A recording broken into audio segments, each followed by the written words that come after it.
Um, okay, let's unpack this. Usually when we sit down to do one of these deep dives, we have a pretty tight theme. Right, like we're just covering productivity. Exactly. Or we're just doing modern history. Right. But today feels a little different. It feels like we just walked into a war room. We have a massive stack of research on the table today. Massive is the right word. It's a comprehensive list, to say the least. And war room is actually a surprisingly accurate description. Right. Because looking at who we're pulling from today, these aren't just, your average wellness influencers posting smoothie bowls on the internet. Definitely not. We're looking at protocols from top doctors, high-performance coaches, neuroscientists. These are people who are essentially the special forces of the health world. They are. And what makes this deep dive really unique is that we aren't just looking at one single philosophy. We aren't doing the keto deep dive or the meditation deep dive. We are looking at a synthesis. We're pulling from mental resilience, biological aging, metabolic machinery, structural integrity. The whole human system. Yes, the entire picture. And the mission for this deep dive is, it's pretty specific. We want to move way past the generic advice, stuff everyone already knows. Like eat your vegetables. Eat your vegetables, get 8 hours of sleep, go for a jog. That is entry level. We are getting into the nitty-gritty today, the specific mechanisms, the contradictory findings. Which are the best part, honestly. Oh, I love the contradictions. Yeah. And the aha moments that actually change how your body functions. That's the key right there. Knowledge is most valuable when it's applied. And a lot of what we have here actively challenges the standard narrative. Completely turns it upside down. We have everything from medieval skeletal remains explaining your foot pain. I saw that note about the medieval boots. We are definitely getting to that. To World War II rationing data predicting diabetes risk. It's wild. Yeah. But the promise here is that by the end of this conversation, you, the listener, are going to have a toolkit. A literal toolkit of protocols to optimize your mindset, your metabolism, your movement, and your longevity. So, where do we even begin? Do we start with the body or the brain? I think we have to start with the foundation, the mental framework. Okay, lay it out. Because you can have the perfect diet. You're eating your perfectly weighed protein and kale. Exactly. And you can have the perfect workout plan on a spreadsheet. But if the operating system, your mind, is glitching, none of it sticks. It all falls apart. It does. And one of the biggest glitches, according to the source material we have here from Reforlio, is perfectionism. Perfectionism. This is huge. Because I think a lot of people, and I definitely include myself here sometimes, view perfectionism as a humble brag. Oh, absolutely. It's the classic job interview answer. Right. The drill where they ask for a weakness. Yeah. And you say, oh, my biggest weakness is I just care too much. I'm a perfectionist. We wear it like a badge of honor. But she paints a much, much darker picture here. She identifies perfectionism not as a driver of success or high standards. Which is how we usually justify it. Right, but as a legitimate health hazard. The sources point to data heavily linking perfectionism to severe mental health issues. Yeah. There was a particularly harrowing study involving suicide victims that really underscores this. This was the one that completely stopped me in my tracks when I was reading the notes. It's heavy. It is heavy, but it's important. When researchers interviewed the families and friends of the deceased, over 50% described their loved one as a perfectionist. Wow, over 50%. That's not just a coincidence. That is a staggering correlation. It stops being a quirky trait about color-coding your bookshelf. And it starts looking like a severe pathology. Precisely. It's a rigidity issue. Right? That's the exact word, rigidity. If you require everything to be perfect, you create a psychological structure that literally cannot withstand the chaos of real life. Because life is inherently messy. Things break. Plans change. And if your mental framework breaks every single time things get messy, you are living in a state of constant distress. Forleo suggests replacing the I can't mindset, which she says is often a victim mentality. Like, I can't do this, it's too hard. Yes, replacing that with I won't. I won't. It sounds so subtle. It sounds subtle, but it completely changes the neurology of the situation. It implies helplessness. Like, I can't find the time to work out. I can't eat healthy because I travel so much for work. It puts the power entirely outside of you. Exactly. It makes you a victim of circumstance. Whereas saying I won't is aggressive. It's owning it. It's pure accountability. I won't make time for this. I won't prioritize my food. I won't imply it's a choice. And once you acknowledge to yourself that it's a choice, you finally have the power to change it. She shares that incredible story about the woman from the Netherlands, right? That really illustrated this mental shift for me. Yes, this woman had hit absolute rock bottom. She had lost her father, which is obviously a massive emotional blow. Terribly sad. Then she lost her job shortly after, completely removing her financial security. And she was struggling with severe alcohol abuse. She felt utterly trapped. And the constant narrative in her head was just, I can't handle this. Which, to be fair, is a completely rational feeling when you're dealing with that much compounded tragedy. Of course it is. But staying in that I can't state kept her completely paralyzed. She ended up spending a year and a half aggressively adopting this everything is figure-outable mindset. Shifting from I can't handle this to I will figure this out. And she turned it around. Completely rebuilt her life. And it wasn't magic. It was a cognitive reframe. She moved from a passive state to an active state. But let's connect this to relationships, because the mental framework isn't just about you talking to yourself in a dark room. No, it rarely is. It's about how you relate to others. Professor Leslie John has some incredible insights here on the mind-reading fallacy. This one hits so close to home. The whole idea that if you love someone, you should just automatically know what they're thinking. Like, if he really loved me, he'd know why I'm upset right now. It's a romantic notion that movies have fed us for decades. But the research shows it's physiologically damaging. Professor John cites a study where they actually brought couples into a lab, and these were people married for an average of 12 years. So these aren't strangers on a first date. They know each other's habits. They should know each other perfectly. They asked them to guess what their spouse was feeling in that specific moment in the lab. And I'm guessing they weren't exactly batting 1,000. They were wrong 80% of the time. 80%. That is statistically terrible. You could flip a coin and do significantly better than people who've been married for over a decade. Exactly. And the implication there is profound. We are walking around so confident that we understand our partners, but we are mostly just projecting our own feelings or our own insecurities onto them. Which naturally creates friction. A lot of friction. But here is where it gets really interesting from a biological standpoint. There is a physiological cost to not communicating directly. This leads right into the study with the preschoolers, right? I love this one because kids are so completely unfiltered. They make the purest test subjects for this. They monitored these preschoolers while they watched scary movies. Sounds like a fun day at the lab. One group was actively encouraged to verbally express their feelings, to say out loud, I'm scared, or to talk about the monster on the screen.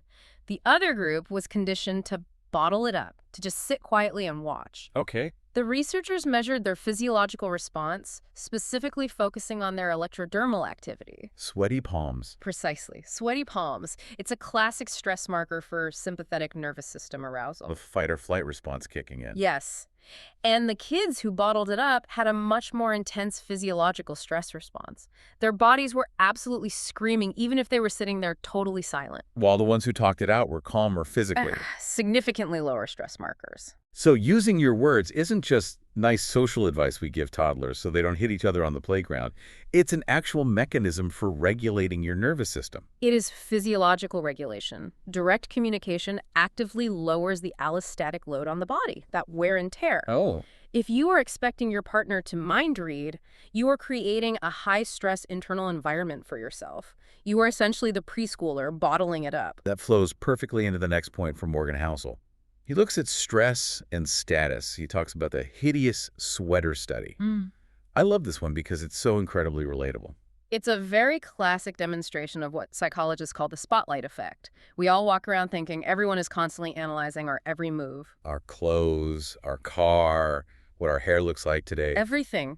In this experiment, they sent a person into a crowded party wearing an objectively hideous sweater. Just a total fashion disaster. Yeah. Neon colors, clashing patterns, the works. Right. And afterwards, the researchers asked the person, how many people do you think noticed your terrible sweater? And the participant, probably feeling totally humiliated, guessed a really high number. They felt exposed. They felt the shame. But when the researchers actually polled the other people at the party, Nobody cared. almost no one even noticed the sweater. Because everyone else at the party was way too busy worrying about their own sweaters. Exactly. House's point here is fundamentally about contentment. We attach our self-worth to our net worth or our status symbols, thinking it buys us respect or attention. If I drive this specific car, people will look at me and respect me. But people care much, much less about your status than you think they do. He tells a really cautionary tale about a friend who sold his companies for massive wealth. The ultimate dream scenario, the big exit. You would think so. Yeah.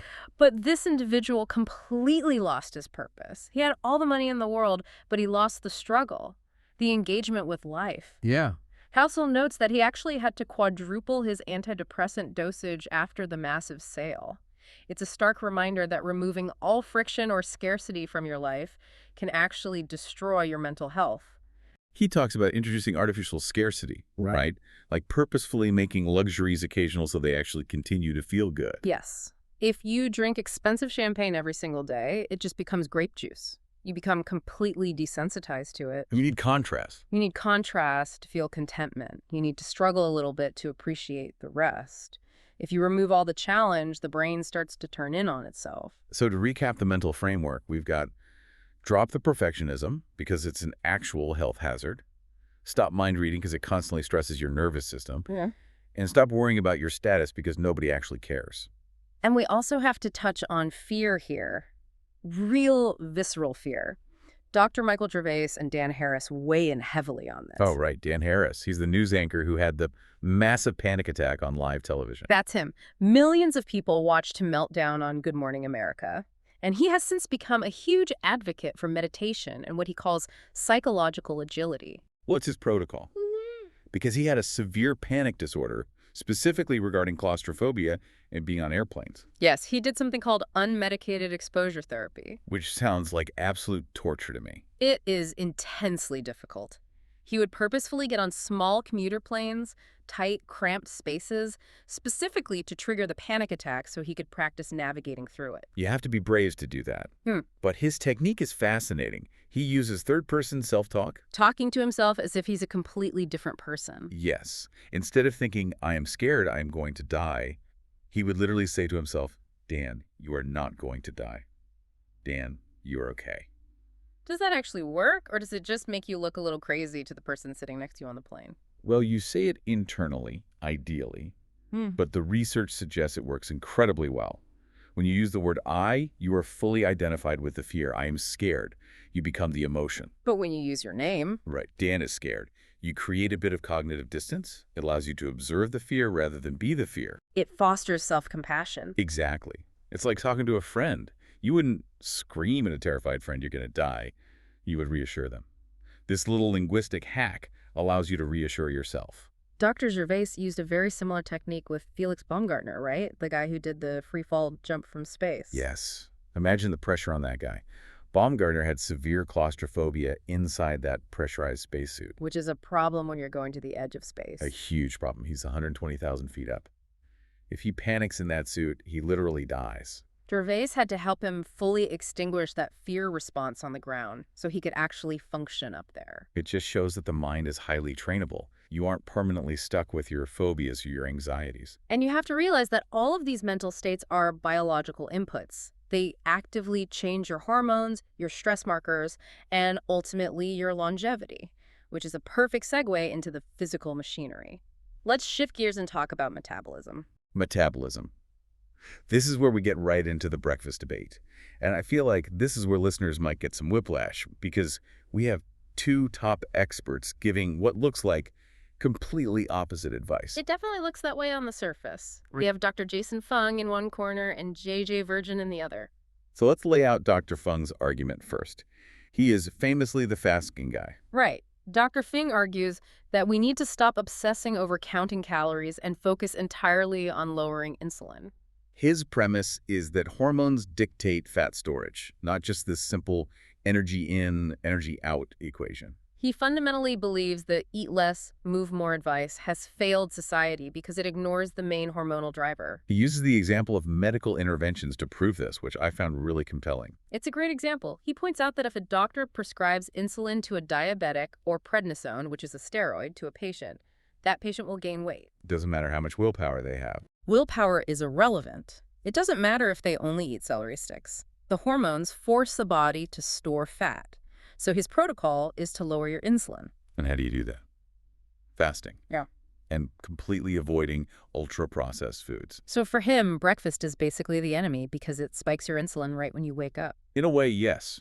He wants you to reset the body fat thermostat, by keeping insulin very low for extended periods. If you eat the exact moment you wake up, you never let that insulin drop back to a true baseline. Okay, that makes total logical sense. But then you look at JJ Virgin, and she says, wait a minute, you actually need to eat. Specifically, she argues for a protein start. She suggests delaying breakfast slightly, maybe 90 to 120 minutes after waking up, just to let your natural morning cortisol spike settle down. But then you hit a solid 30 to 50 grams of protein. And she has solid data to back this up, too. She does. She heavily cites the National Weight Control Registry. This is the massive study of 3,000 people who have lost more than 30 pounds and actually kept it off for years. That is the holy grail group. Yeah. Because statistically, as we know, most people gain the weight back. And 78% of the people in that successful registry eat breakfast every single day. That is a highly compelling stat. And she mentioned her own personal experience with fasting, right? She found that strict intermittent fasting totally tanked her morning workouts. She simply didn't have the fuel to lift. And by delaying breakfast just those 90 minutes and then heavily prioritizing protein, she cured her mid-morning cravings. So how do we actually reconcile this for the listener? One expert says fast, the other says eat 30 grams of protein. It entirely depends on your goal and your current metabolic state. If you are severely insulin resistant, morbidly obese, and desperately need a metabolic reset, Fung's approach of deep fasting might be the primary tool you need. You need to drain the excess sugar from the tank first. Exactly. But if you are, say, an active woman trying to build lean muscle, fuel a heavy workout, and maintain stable energy, Virgin's protein protocol is likely far superior. They aren't mutually exclusive philosophies. They are just different tools for very different jobs. Speaking of fueling workouts, Dr. Katie Hirsch brought up something really interesting specifically regarding women and training. Yes, this connects directly back to the fasting debate. There is a huge trend right now of women training completely fasted to try and burn more fat. It's extremely popular on social media. Dr. Hirsch strongly warns against this if it causes any fatigue or noticeable performance drops. She suggests consuming a very small amount of essential amino acids, like just 7 grams, or a small bit of protein 30 minutes before a workout. And this isn't just bro science from the gym. She brought a study from UNC Chapel Hill. A really good study. It was a high-intensity interval training study on overweight individuals. The women who took the pre-workout amino acids actively shifted their perceived exertion. Meaning the workout physically felt easier to them. It went from feeling very hard to just feeling hard. That is a huge psychological win. If the workout feels easier, you're going to push harder and you're going to do it more consistently. Consistency is everything. And biologically, those women improve their fat oxidation and overall metabolic adaptation. So by eating just a tiny bit beforehand, they actually got way more out of the workout than if they had stubbornly starved themselves. Work smarter, not harder. Now let's go way back in the timeline, before we even born. Jessie and Shaspe brings up epigenetics during pregnancy. This is all about biologically programming the next generation. Her protocol is quite specific for pregnant women. 4 eggs a day. Mostly for the choline, right? Which is crucial for fetal brain development. Yes. Plus 100 grams of high-quality protein, 2 grams of omega-3s, and crucially, keeping added sugar under 25 grams. The sugar part is heavily backed by some incredible historical data from World War II. The rationing study, this is completely fascinating. In the UK during the war, sugar was strictly rationed to about 40 grams a day. It was incredibly scarce. But after the war ended, the rationing lifted, and consumption immediately doubled back up to about 80 grams a day. Researchers eventually looked at the babies conceived during the strict rationing versus those conceived right after it ended. And the difference was seen in their lifelong diabetes risk. A massive difference. The babies conceived during the sugar rationing period, when their mothers were forced to eat less sugar, had a 15% lower lifelong risk of developing type 2 diabetes. That is wild to think about. Yeah. What the mother ate literally programmed the function of the child's pancreas for the rest of their life. It is epigenetics in real-time action. She also mentions a supporting study on rats. The treadmill rats. Pregnant rats were forced to exercise by regularly walking on treadmills. Their offspring, once born, were able to solve physical mazes twice as fast as normal. And they had 80% less anxiety than the offspring of the sedentary rats. So if you are pregnant, eat your eggs and move your body. You are actively building a super baby. You're setting their absolute metabolic baseline before they even take a breath. Moving on to systemic inflammation. Vinnie Lingham did a pretty extreme experiment on himself regarding diet. This is the classic N equals 1 Self-experimentation that biohackers absolutely love.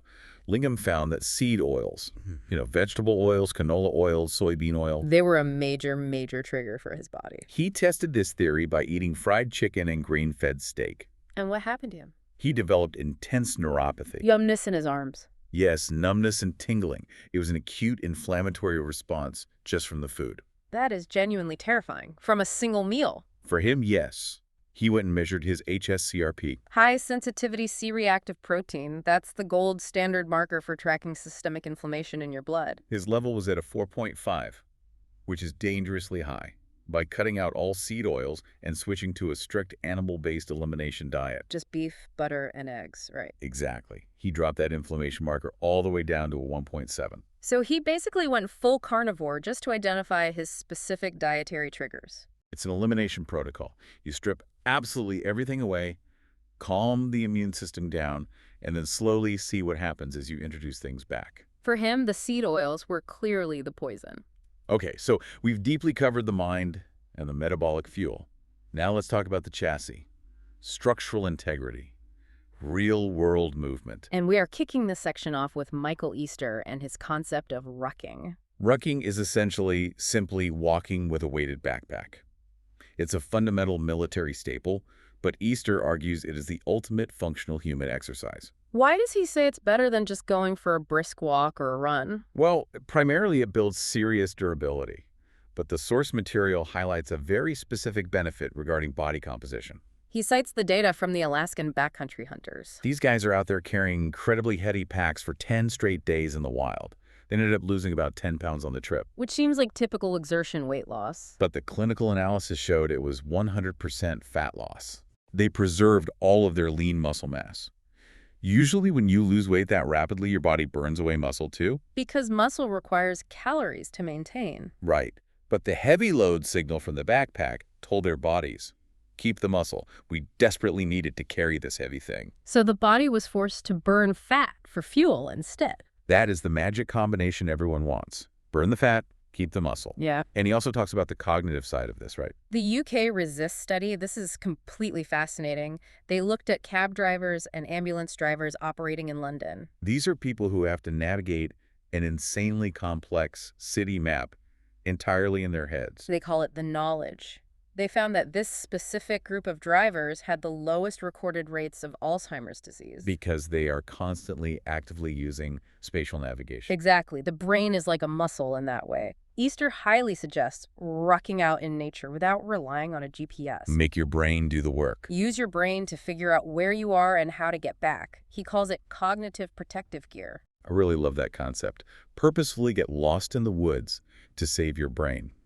Now, Dr. Stephanie Estema brings up a critical point about tendons that I think honestly explains every sports injury I've ever had in my life. It's the adaptation mismatch. This concept is absolutely crucial for anyone who is starting a new exercise program. Muscles are highly vascular. They get tons of blood flow. Because of that, they adapt and get stronger in a matter of days. But tendons are avascular. They have very poor blood supply. They take a full 12 to 15 weeks to truly remodel and strengthen. So your muscles are screaming, let's go heavier, add more weight. And your tendons are saying, we aren't structurally ready yet. And snap, something tears. Precisely. That adaptation gap is where all tendinitis comes from. She suggests a specific protocol called heavy slow resistance, or HSR, along with isometrics to properly rehab tendons. She compares this resistance protocol directly to steroid injections, right? Yes, she brings up a 2009 study by Kongsgaard. They directly compared corticosteroid injections, which is the standard normal medical treatment for tendon pain. Cortisone shots. Right. They compared those against heavy slow resistance training for patellar tendinopathy. The steroids completely failed in the long term. They just masked the pain while actually weakening the tissue structure over time. Exactly. Meanwhile, the heavy slow resistance produced lasting clinical healing and actively improved the collagen turnover in the tendon. You have to load the tissue to heal the tissue. You have to load the tissue to heal it. That is a fantastic quote to remember. Now, let's talk about our actual foundation, feet. Dr. Courtney Conley. This is where the medieval history lesson comes in. This is genuinely one of my favorite obscure parts of the research today. Scientists examined skeletal remains from the 14th and 15th centuries. This was the specific era when those extremely pointy shoes, poulaines, became highly fashionable for men. The ones that literally look like curled elf shoes. Yes. And the skeletons show a massive sudden spike in bunions, officially called hallux valgus, and foot fractures in men from that exact time period. So we have clear, undeniable archaeological evidence that bad fashion literally destroys our feet. And the crazy part is, we are still doing it today. Conley points out that modern shoes, Tapered toe boxes, elevated heels, stiff soles. they are doing the exact same structural damage. She shares her own personal story of developing severe bunions and neuromas from years of wearing ballet-pointed shoes and extremely tight triathlon gear. And her clinical fix isn't surgery? No. Her protocol is toe yoga. Toe yoga. Moving and spreading the toes independently, Yeah. plus switching to minimalist footwear with a very wide toe box. And fundamentally treating walking like a survival necessity again. She wants your feet to function mechanically like real feet, not like rigid hooves trapped inside a cast. Toe yoga.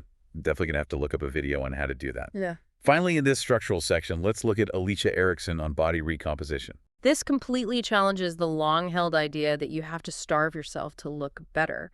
Erickson radically changed her body composition in her late 40s. She stopped doing the endless excessive cardio. She quit drinking alcohol entirely. And she started lifting very heavy weights while purposefully eating at maintenance calories? So she wasn't in a calorie deficit at all. She was eating enough to maintain her weight. No deficit. And her scale weight stayed exactly the same throughout the process. But visually, she looked completely different. She lost a significant amount of fat and gained a lot of lean muscle.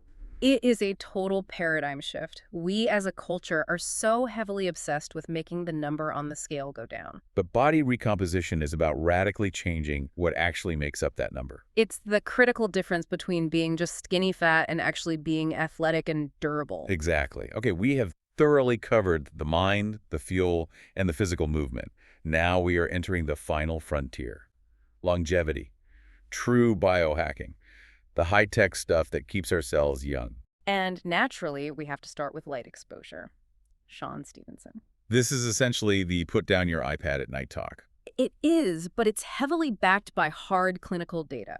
A major Harvard study directly compared people reading on an iPad before bed versus reading a standard printed book. And the iPad group had significantly suppressed melatonin production. It took them much longer to naturally fall asleep, and their internal circadian clocks were measurably disrupted. It's not just about feeling slightly tired the next day. It's about the false hormonal signal that the artificial light violently sends to your brain. It is daytime. Stay awake. That is the biological signal.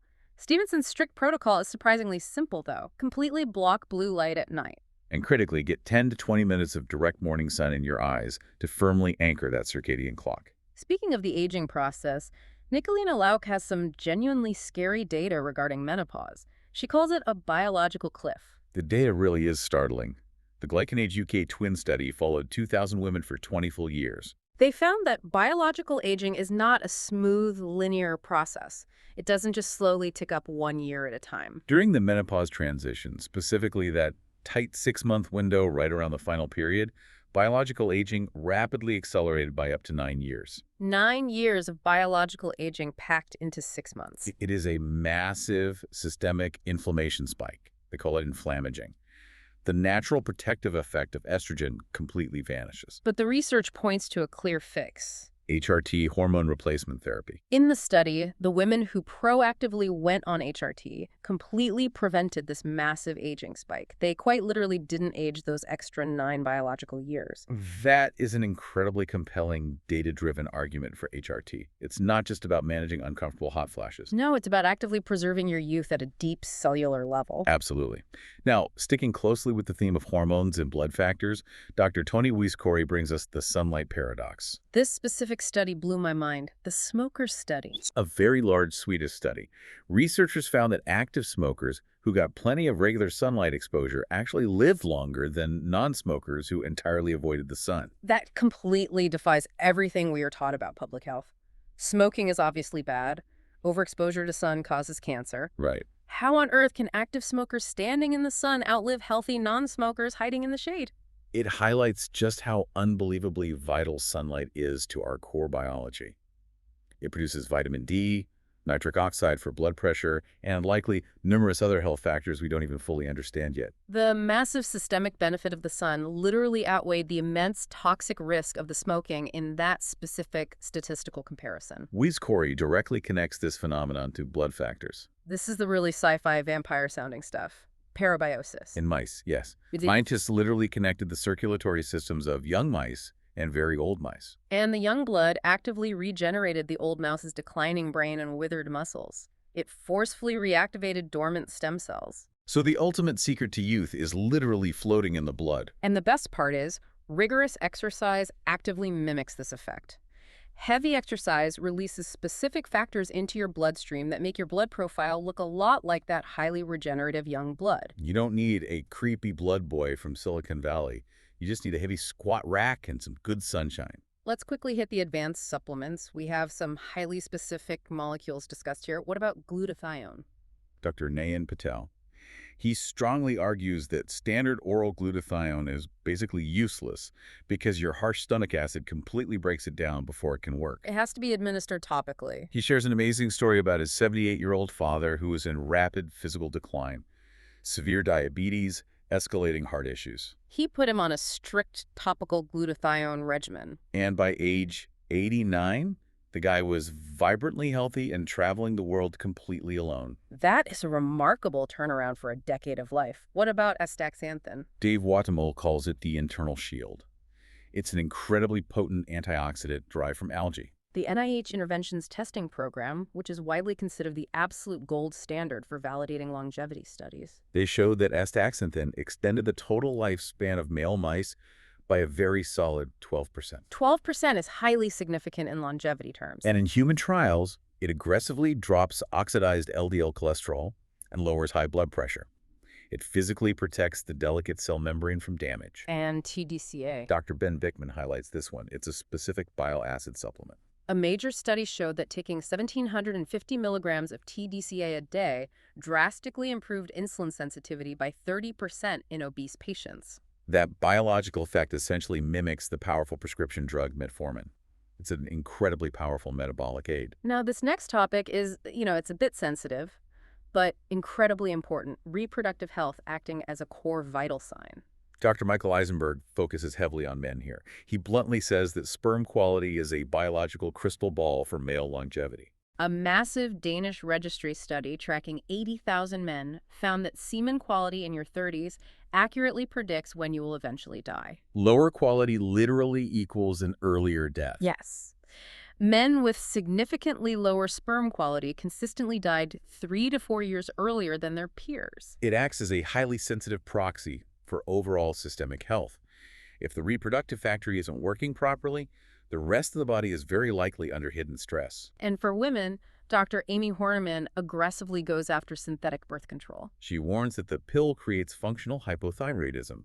It artificially increases something in the blood called thyroid-binding globulin. She shares her own harrowing medical story, 14 years on the synthetic pill, and she ended up developing precancerous uterine cells. She switched doctors and was offered a synthetic progestin IUD, but she completely refused it. Instead, she advocated for bioidentical progesterone. She forcefully argues that we need to be much, much more careful with how we use synthetic hormones, especially as women mature. Finally, let's look at high-tech healing protocols. We have cold lasers and artificial intelligence. Lucy Goff deeply discusses cold lasers. Not the hot surgical ones that cut or burn tissue, but near-infrared cold lasers. She actively used one on her knees. Her knees, like for joint pain. No, for wrinkly, rapidly aging skin on her knees. She used the laser device for just 15 minutes a day. And at the 12-week mark, the clinical photos showed profound, visible skin tightening. And biologically, a trial showed these specific lasers accelerated SRT1 expression. That's a major longevity gene. Accelerated it by 6 times the normal rate. So the laser light is literally telling the aging skin cells to act chemically younger. Exactly. And lastly, we have Dr. Sandy Pellicoday and Jim Ferris discussing the dangerous trap of normal lab results. The whole idea that functionally normal isn't nearly good enough for optimal health. Pellicoday's cousin tragically needed a quadruple heart bypass at just 45 years old. And his standard LDL cholesterol was totally normal on paper. But his lipoprotein a was sky high. Nobody ever bothered to check it because it wasn't on the cheap standard blood panel. That is terrifying. You walk around thinking you're perfectly fine, but you're actually a ticking cardiovascular time bomb. And Tim Ferriss mentions actively using AI to combat this. He heavily uses advanced LLMs. Like the AI systems we use to process complex information now. To cross-reference all of his obscure supplements and prescription meds for dangerous contraindications that his busy human doctors might completely miss. It's all about forcefully taking agency over your own data. Agency. That really seems to be the overarching word of the day here. It really is, if we pull back and synthesize all of this. Reforlio's I won't mindset. Fung's metabolic fasting, the heavy lifting, the rucking, the advanced blood work. It is entirely about shifting from being a passive, helpless passenger in your body to being the active, informed pilot. You aren't just helplessly aging, you are actively managing a highly complex biological system. Correct. You are pulling specific levers. Yeah. And the dense source material we just went through proves beyond a doubt that those levers actually work. You can actively lower your inflammation, you can physically remodel your brain structure, you can literally change your genetic expression. So the single call to action for you, the listener, please do not try to do all of this tomorrow morning. You will absolutely burn out by noon. Pick one single domain. Maybe it's adopting the aggressive I won't mindset. Maybe it's testing out the heavy protein breakfast to stop your cravings. Maybe it's finally buying a rucksack or throwing away your pointy toe-crushing shoes. Just pick one protocol, run the experiment on yourself, and watch how your personal data changes.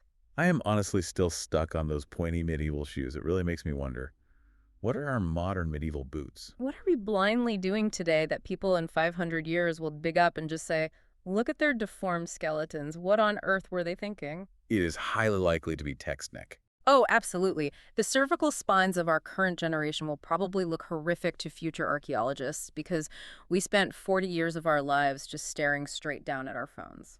The smartphone hunch. We are permanently curling ourselves into a ball. Well, on that cheerful, slightly terrifying note, straighten your posture right now, go outside and get some morning sun, and thanks for listening to this deep dive. Stay curious.